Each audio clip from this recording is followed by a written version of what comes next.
नमस्कार दोस्तों, स्वागत है आपके अपने यूट्यूब चैनल स्टडी 1.1 में। दोस्तों आज 30 जनवरी और आज हम लोग 30 जनवरी की जितनी भी महत्वपूर्ण दिन और तिथियां हैं उसको डिस्कस करने वाले हैं। तो चलिए आज की इस वीडियो को शुरू करते हैं।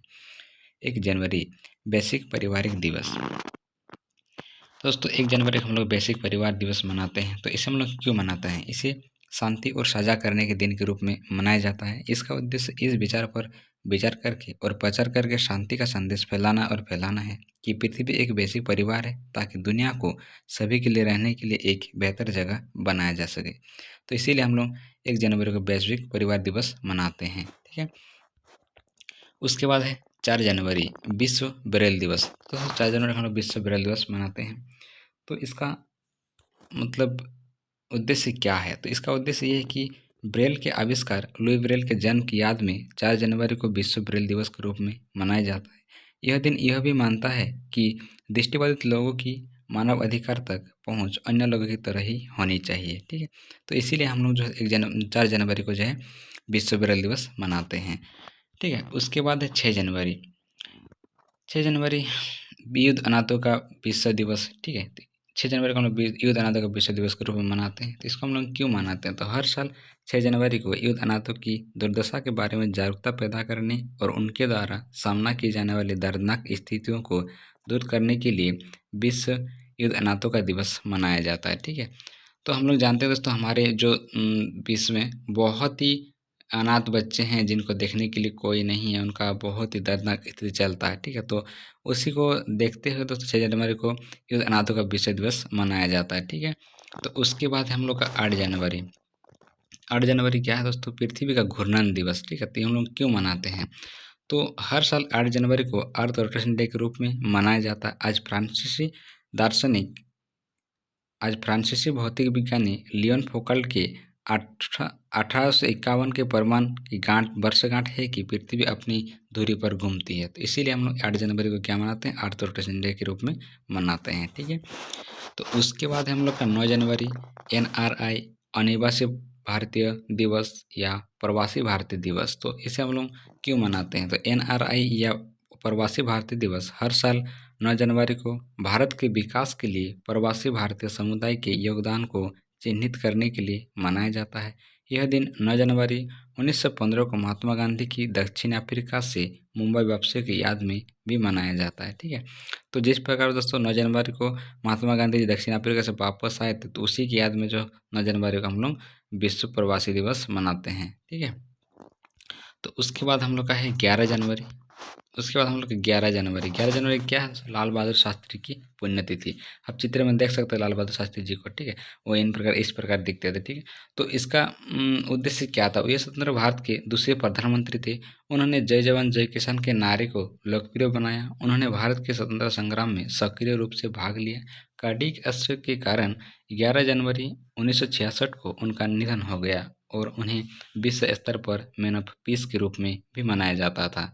ठीक है, तो इसीलिए हम लोग क्या करते हैं? 11 जनवरी को लाल बहादुर शास्त्री जी के जन्मदिन को मानते हैं, क्योंकि वो बहुत बड़े जो स्वतंत्रता संग्रामी थे। ठीक है, और उन्हें ये मतलब स्वतंत्र भारत के दूसरे प्रधानमंत्री थे, इसलिए भी उनका जन्मदिन, उनका मृत्यु दिन को मनाया जाता है। ठीक, तो उसके बाद हम लोग का 12 जनवरी। तो 12 जनवरी हम लोग का जानते हैं दोस्तों, स्वामी विवेकानंद जी का जन्मदिन 12 जनवरी को ही होती है, और इसे हम राष्ट्रीय युवा दिवस के रूप में भी मानते हैं। आप देख सकते हैं स्वामी विवेकानंद जी चित्र इस प्रकार यहाँ पे है। तो इनका कुछ वाणी भी यहाँ पे दिया हुआ है कि किसी दिन जब आपके सामने कोई समस्या ना आए, आप सुनिश्चित हो सकते हैं कि आप गलत मार्ग पर चल रहे हैं। ठीक है, तो इस प्रकार से उसका जो वाणी भी पढ़ लिया हम लोगों ने, उसका तो इनका मानने का जो उद्देश्य वो क्या था, आप यहाँ पे देख सकते हैं कि स्वामी विवेकानंद की जयंती, स्वामी विवेकानंद जयंती भी मतलब 12 जनवरी को हम लोग क्या कहते हैं? स्वामी विवेकानंद जयंती भी कहते हैं, और हर साल 12 जनवरी को उनके जन्मदिन मनाई जाती है। ठीक है, तो उनका जन्म क्या हुआ था? 12 जनवरी 1863 को हुआ था। सरकार ने इसे राष्ट्रीय युवा दिवस के रूप में मनाने का फैसला किया था, क्योंकि स्वामी जी का दर्शन जिन आदर्शों के लिए रहते थे, ये काम करते थे, ये भारतीय युवा के लिए प्रेरणा का एक बहुत बड़ा स्रोत हो सकते हैं। ठीक है, तो उन्होंने शिकागो में विश्व धर्म संसद में भाषण दिया था और भारत का नाम रोशन किया था। तो इसीलिए हम लोग 12 जनवरी को क्या मनाते हैं? युवा दिवस के रूप में मनाते हैं। ठीक है, तो उसके बाद हम लोग का 15 जनवरी मकर संक्रांति, आप सभी जानते होंगे मकर संक्रांति हम लोग जब 15 जनवरी या फिर 14 जनवरी को मनाते हैं। ठीक है, तो ये हम लोग क्यों मनाते हैं, तो इसका उद्देश्य ये है कि जो सर्दियों का मौसम समाप्ति और नए फसल की शुरुआत का प्रतीक इसे हम लोग मानते हैं। ठीक है, तो उसके बाद 15 जनवरी और एक दिवस मनाई जाती है जिसे हम लोग भारतीय सेना दिवस के रूप में भी मानते हैं। ठीक है, तो उसका उद्देश्य क्या है, तो हर साल 15 जनवरी को भारतीय सेना दिवस के रूप में मनाया जाता है, क्योंकि इस दिन 1949 की फील्ड मार्शल कॉडनेडेरा एक एम करियप ने अंतिम British commander in chief general sir Francis Bucher के भारतीय सेना के पहले कमांडर इन चीफ के रूप में पदभार संभाला था। तो इसीलिए हम लोग 15 जनवरी को भारतीय सेना दिवस के रूप में भी मानते हैं। ठीक है, उसके बाद है 23 जनवरी नेताजी सुभाष चंद्र बोस जयंती, ये सभी को जानते होंगे कि ठीक है, तो आप देख सकते हैं नेताजी सुभाष चंद्र बोस की चित्र यहाँ पे। ठीक है, और इनका कुछ जो वाणी यहाँ पे भी दिया हुआ कि give me blood and I shall give you freedom, इनका इसका मतलब यह था कि तुम मुझे खून दो मैं तुम्हें आज़ादी दूंगा। ठीक है, इनका वाणी है। तो इनका जिन हम लोग जानते हैं कि 23 जनवरी को इनका हम लोग जन्मदिन मनाते हैं। तो उनका उद्देश्य क्या था कि नेताजी सुभाष चंद्र बोस का जन्म 23 जनवरी 1897 को उड़ीसा के कटक में हुआ था। ठीक है, उनका जन्म जो है 23 जनवरी को हुआ था। ठीक है, इसीलिए हम लोग उसका जन्मदिन के रूप में मानते हैं 23 जनवरी को। और उनका जन्म उड़ीसा के कटक शहर में हुआ था। ठीक है, वह सबसे प्रमुख भारतीय सत्ता सेना के रूप में एक थे। उनके सेना को भारतीय राष्ट्रीय सेना या आज़ाद हिंद फौज के रूप में जाना जाता था। उन्होंने द्वितीय विश्व युद्ध के दौरान पश्चिम शक्ति के खिलाफ विदेशों से एक भारतीय राष्ट्रीय बल को नेतृत्व किया। ठीक है, तो उसके बाद हम लोग का 24 जनवरी राष्ट्रीय बालिका दिवस। राष्ट्रीय बालिका दिवस हम लोग 24 जनवरी को हर साल मनाते हैं। इसका उद्देश्य क्या है दोस्तों, तो भारत में बहुसंख्यक लड़कियों द्वारा सामना की जाने वाली असमानताओं, शिक्षा, पोषण, कानूनी अधिकार, चिकित्सा देखभाल और बालिका की सुरक्षा आदि के महत्व को उजागर करने के लिए हर साल 24 जनवरी का राष्ट्रीय बालिका दिवस मनाया जाता है। ठीक है, तो उसके बाद हम लोग का है 24 जनवरी और एक दिन मनाते हैं जो कि अंतर्राष्ट्रीय शिक्षा दिवस को भी हम लोग 24 जनवरी को मनाते हैं। ठीक है, तो इसका उद्देश्य क्या है दोस्तों, तो इसका उद्देश्य हम पढ़ लेते थोड़ा।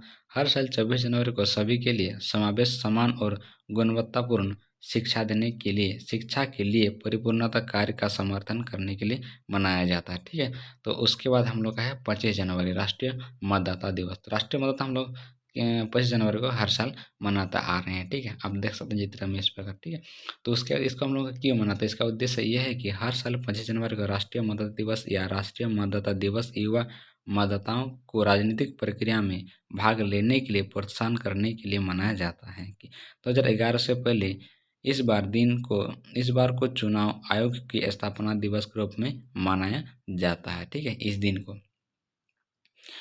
तो उसके बाद हम लोग का है 26 जनवरी गणतंत्र दिवस। ये तो सब परिचित होंगे।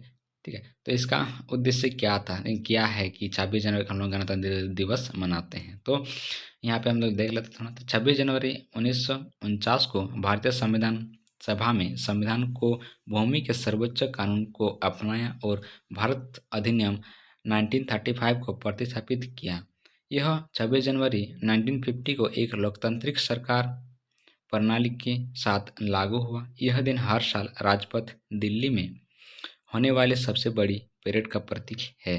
ठीक है, तो इसीलिए हम लोग जानते हैं कि 26 जनवरी का हम लोग जो भी भारत संविधान था उनका जब भी नियम था उनको लागू किया गया था 26 जनवरी से। ठीक है, तो इसीलिए हम लोग 26 जनवरी को गणतंत्र दिवस के रूप में मानते हैं। ठीक है, तो उसके बाद हम लोग का है 28 जनवरी लाला लाजपत राय की जयंती। तो लाला लाजपत राय का जन्म 28 जनवरी 1865 को पंजाब में हुआ था। वह एक प्रमुख राष्ट्रवादी नेता थे जिन्होंने स्वतंत्रता के लिए भारत के संघर्ष की महत्वपूर्ण भूमिका निभाई। उन्होंने पंजाब केसरी या पंजाब का शेर की उपाधि भी अर्जित की है। उन्होंने पंजाब नेशनल बैंक की नींव रखी। गंभीर चोट के कारण 17 नवंबर 1928 को उनकी मृत्यु हो गई। हरियाणा के हिसार में पशु चिकित्सक और पशु विज्ञान विश्वविद्यालय का नाम लाला लाजपत राय के नाम पर रखा है। ठीक है, तो उसके बाद हम लोग का है 30 जनवरी शहीद दिवस या शहीद दिवस। ठीक है, तो इसका उद्देश्य क्या है दोस्तों? महात्मा गांधी और भारत के 3 क्रांतिकारी के बलिदान की याद में हर साल 30 जनवरी को शहीद दिवस या शहीद दिवस के रूप में मनाया जाता है। 30 जनवरी 1948 को राष्ट्रपिता की हत्या कर दी गई और 23 मार्च को देश के 3 भगत वीर भगत सिंह, शिवराम राजगुरु और सुखदेव थापर को अंग्रेज ने फांसी पर लटका दिया। तो इसीलिए हम लोग 3 जनवरी को दोस्तों, तो इसीलिए हम लोग 30 जनवरी को क्या करते हैं, शहीद दिवस के रूप में मनाते हैं। ठीक है, तो आशा करते हैं आपको दोस्तों इस प्रकार की जानकारी अच्छी लगी है। तो यदि आपको अच्छी लगी तो सिंपली इस चैनल को subscribe and like share and comment जरूर करिएगा दोस्तों। मिलते हैं अगले वीडियो में, तब तक के लिए बाय, जय हिंद दोस्तों।